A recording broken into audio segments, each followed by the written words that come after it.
Sydney, a place I'd love to go. That should be the slogan, shouldn't it? They say it has over 100 beaches. It's home to Sydney Harbour Bridge and the Opera House, and it's regularly voted as one of the best cities on the planet. I could talk about those happy things all day, but that's not what this video is. That's also not why you're here. You came here for some of the creepy stories that Sydney has to offer. I've got them, of course, and even I was surprised by just how creepy they got. My name is Danny Burke, and this is the top 10 scary Sydney urban legends. Starting off at number 10 now, we have the GOSFORD glyphs. A little outside of Sydney lie the GOSFORD glyphs, a series of rock engravings that have perplexed and scared people for many years. Legend says they were carved 5,000 years ago by ancient Egyptians who visited Australia. The people who put forward this theory claim that the ancient Egyptians were able to build powerful ships to cross the oceans. When they reached Australia, they left the GOSFORD glyphs as a symbol of their achievement. Critics of this theory say it's all an elaborate hoax made by people just a few decades ago. However, a couple of academics have claimed that some of the ancient symbols found there were very accurate and were not actually documented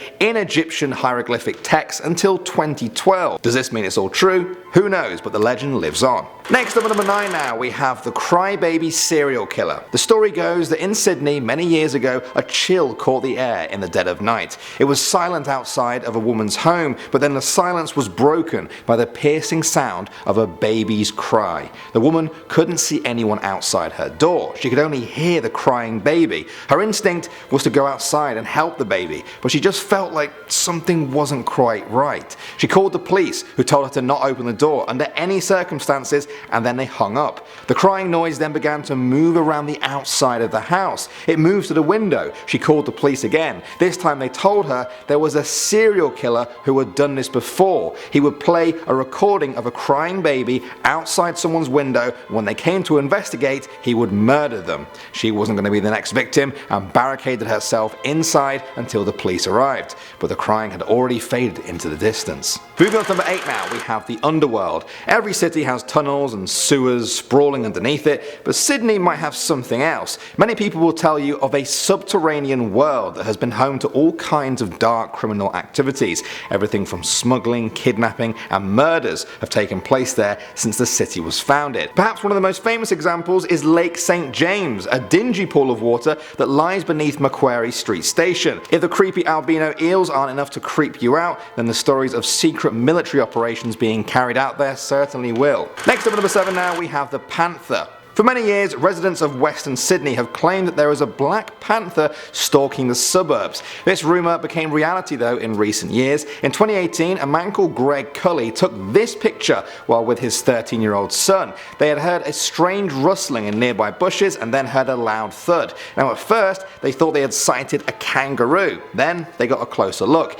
It was a large, shiny black animal, as big as a German shepherd, but it moved like a cat. This was the second alleged sighting reported that year, but this time there were pictures. As far back as 2003, even the local government was forced to admit that it was likely there was a colony of big cats lurking in the bushes on the very edge of Sydney. Moving on to number 6 now, we have bridge bodies. Sydney Harbour Bridge is one of Australia's most famous sites. Every day tourists from all over the world walk along it or snap pictures of it, but many of them aren't aware of a very grim story attached to it. Now according to legend, during the construction of the bridge, 3 building contractors had tragic accidents. Here's where the story tends to split. Some people say that the builders actually fell into the pylons, and because everyone was working so hard, they just didn't notice. The other story is a bit more sinister. They say that the builders died and their bodies were put inside the bridge to avoid an investigation and the bridge not being completed. Either way, people who share this legend agree that those workers' bodies are still sealed away in the bridge somewhere and their spirits haunt it at night in revenge of this injustice. Moving on to number 5 now, we have the girl on the highway. If you head out to Wakehurst Parkway near Middle Creek Bridge, you'll find locals who will tell you the bridge is haunted. They say that the spirit of Kelly wanders along it. She can be seen in a white dress by the side of the road,